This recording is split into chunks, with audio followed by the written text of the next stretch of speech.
NCP প্রমুখের যে পরিচয় দেখলাম, যে ল্যাঙ্গুয়েজ ব্যবহার করে, বাপে কোনোদিন রিক্সা দেখে নাই, রিক্সায় চড়ে নাই, তার এখন মানে বিরাট রকমের গাড়ি দরকার।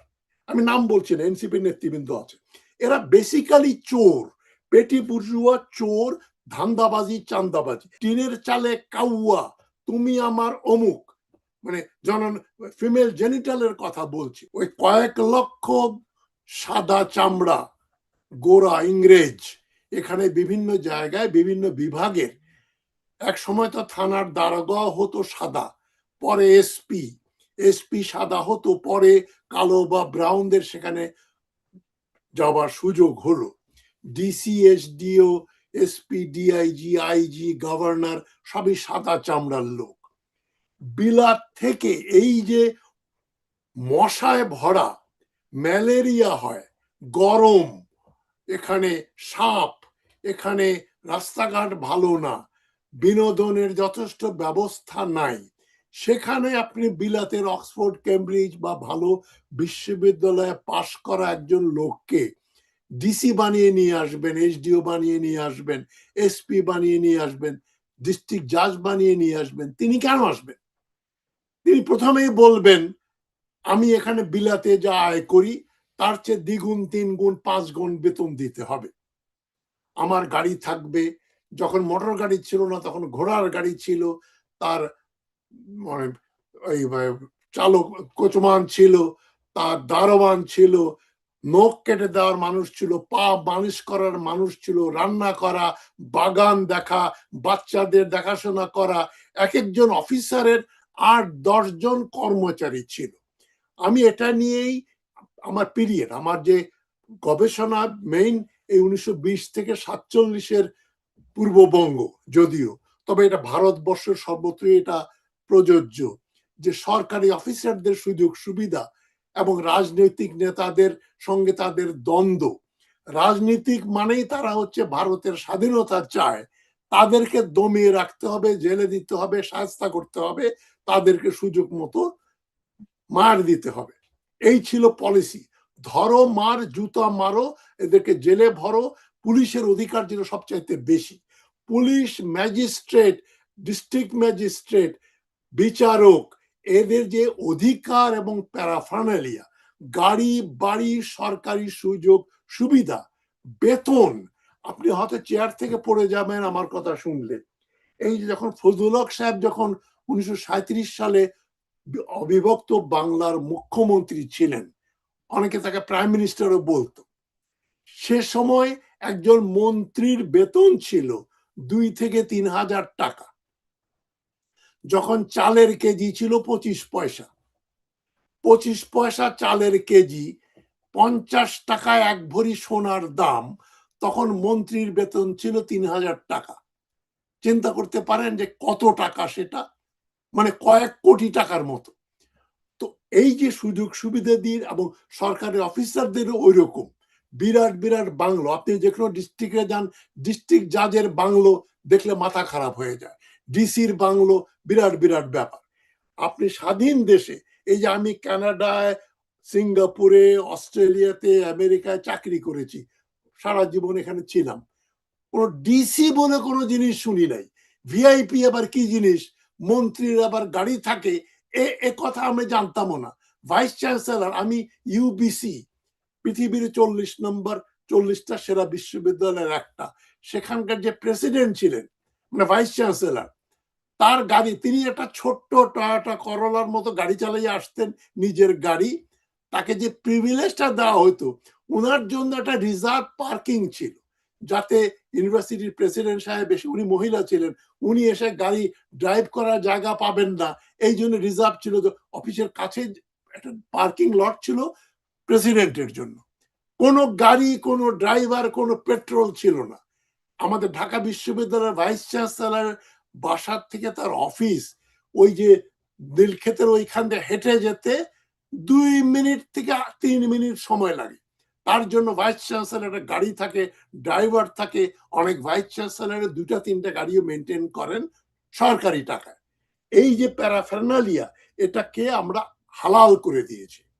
মন্ত্রীর গাড়ি থাকতে হবে, আলাদা বাড়ি থাকতে হবে, এগুলো একমাত্র ডাউনিং স্ট্রিট 10 ডাউনিং স্ট্রিট প্রধানমন্ত্রী, ব্রিটিশ প্রধানমন্ত্রী এটা সরকারি বাড়ি দেওয়া হয়।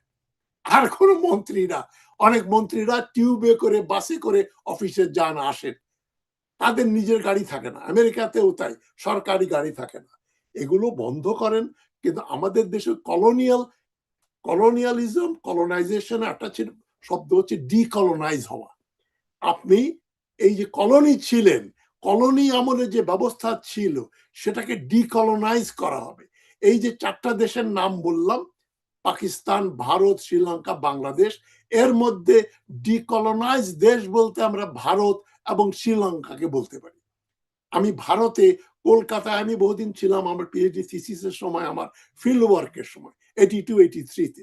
রবীন্দ্র সদন কলকাতা একটা জায়গা আছে, কালচারাল ফাংশন টাংশন হয়, সেখানে দিন ঝিরঝির বৃষ্টি পড়ছে, আমি একটা কি অনুষ্ঠানে গিয়েছিলাম, সেখানে দেখলাম পশ্চিমবঙ্গের একজন মন্ত্রী তার গাড়ি নিয়ে ওখানে ঢুকতে চাচ্ছেন, দারোয়ান বলছে গাড়ি ভিতরে যাবে না।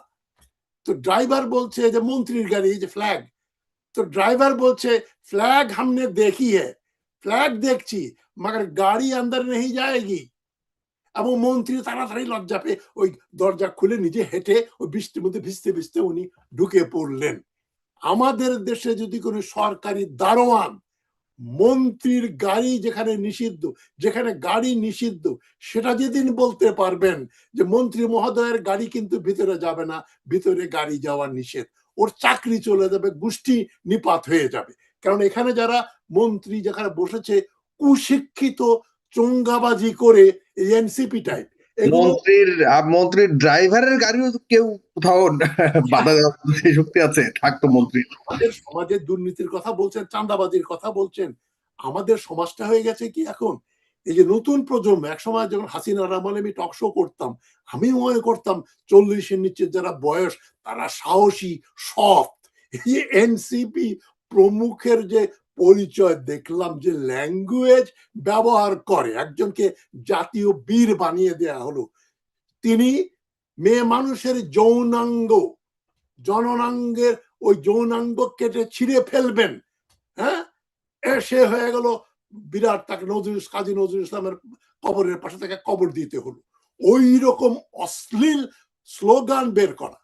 2016 সালে যখন যে নিরাপদ সড়ক আন্দোলন হলো, 14, 15, 16 বছরের ছেলে মেয়েরা যে ভাষায় স্লোগান দিত, পুলিশ কার, কোথাকার চুল, এই বক্তব্য একটা ছাত্র বা ছাত্রী স্লোগান দিতে পারে।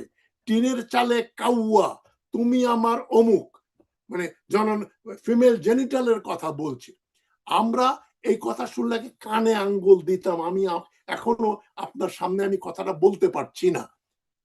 এই যে অবনতি হয়েছে, কুশিক্ষিত, অশিক্ষিত, গ্রাম্য, বেয়াদব, লুম্পেন এলিমেন্টস, যাদেরকে কার্ল মার্কস উনি সবাইকে খুব প্রশংসা করেছেন, কিন্তু লুম্পেন প্রলেতারিয়েট আর কৃষকদের উনি গালাগালি দিয়েছেন।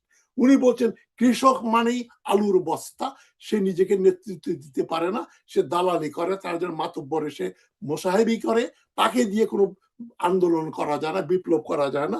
আর lumpen element, lower middle class, বাপে কোনোদিন রিক্সা দেখে নাই, রিক্সায় চড়ে নাই, তার এখন মানে বিরাট রকমের গাড়ি দরকার।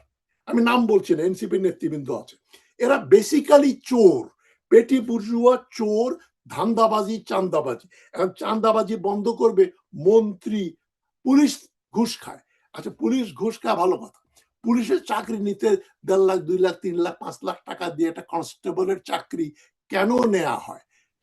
সে 5 লক্ষ টাকা ঘুষ দিয়ে চাকরি নিচ্ছে, সে জানে হোম মিনিস্টার থেকে শুরু করে আইজি এর সবগুলো টাকার ভাগ দিতে হবে, ভাগ পাবে, সে তার ভাগেও কিছু পড়বে।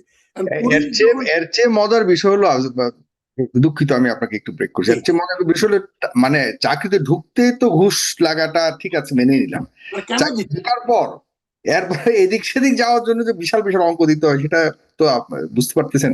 প্রমোশনের জন্য চাঁদা দিতে হয়। এখন শুধু পুলিশ কনস্টেবলকে দোষ দিচ্ছেন, আইজি পর্যন্ত ঘুষ না খেলে ট্রান্সফার করে না, তাকে এসপি বানায় না, এসপি থেকে ডিআইজি করতে পয়সা দিতে হয়।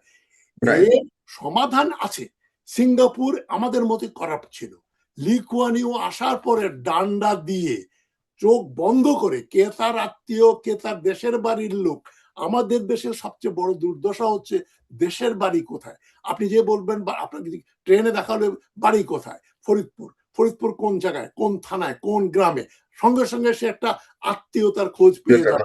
আপনি এবং এ সুবিধা নিবে এবং আপনি তাকে আশ্রয় দিবেন, তাকে সুবিধা দিবেন। যেমন কতগুলো ডিস্ট্রিক্ট আছে, আমি কোন ডিস্ট্রিক্টের নাম বলছি না, ওই ডিস্ট্রিক্টের বড় সাহেব আসলে ওই পিয়ন আর্দালি থেকে শুরু করে অফিসের সমস্ত লোক নিজের জেলার লোকদেরকে দেন।